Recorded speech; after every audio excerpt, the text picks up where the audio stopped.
গাজায় গণহত্যার যন্ত্র সচল রাখতে ভূমিকা ৬০-এরও বেশি দেশের। জাতিসংঘ দূত ফ্রান্সেসকা আলবানিজ। আন্তর্জাতিক ডেস্ক ২৯ অক্টোবর ২০২৫।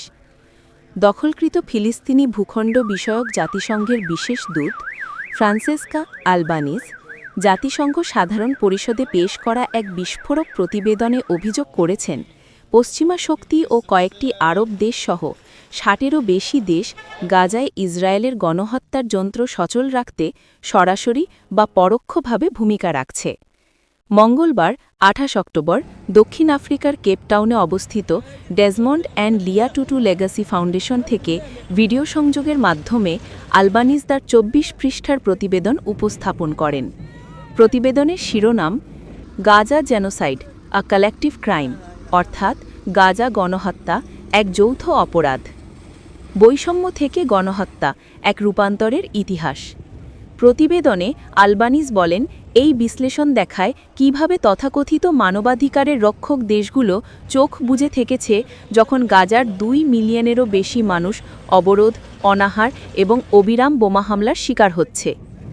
তিনি আরও বলেন, এই নৃশংসতা শুধু ইসরায়েলের একার কাজ নয়, এটি এমন এক যৌথ অপরাধ যেখানে অনেক রাষ্ট্র নীরব সমর্থন, অস্ত্র সরবরাহ এবং রাজনৈতিক আশ্রয়ের মাধ্যমে দায় বহন করছে। আন্তর্জাতিক দায়বদ্ধতার আহ্বান।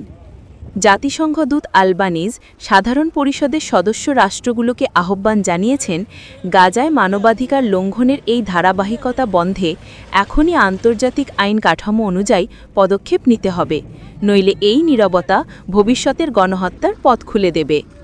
২০২৩ সালের অক্টোবর থেকে ইসরায়েলের অব্যাহত হামলায় গাজা উপত্যকা প্রায় ধ্বংসস্তূপে পরিণত হয়েছে। জাতিসংঘ ও বিভিন্ন মানবাধিকার সংস্থার মতে এখনও পর্যন্ত ১০,০০০-এরও বেশি বেসামরিক মানুষ নিহত হয়েছেন, যাদের বড় অংশই নারী ও শিশু। সূত্র প্রেস টিভি, জাতিসংঘ সাধারণ পরিষদ।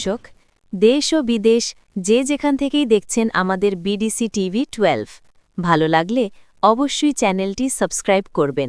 ধন্যবাদ।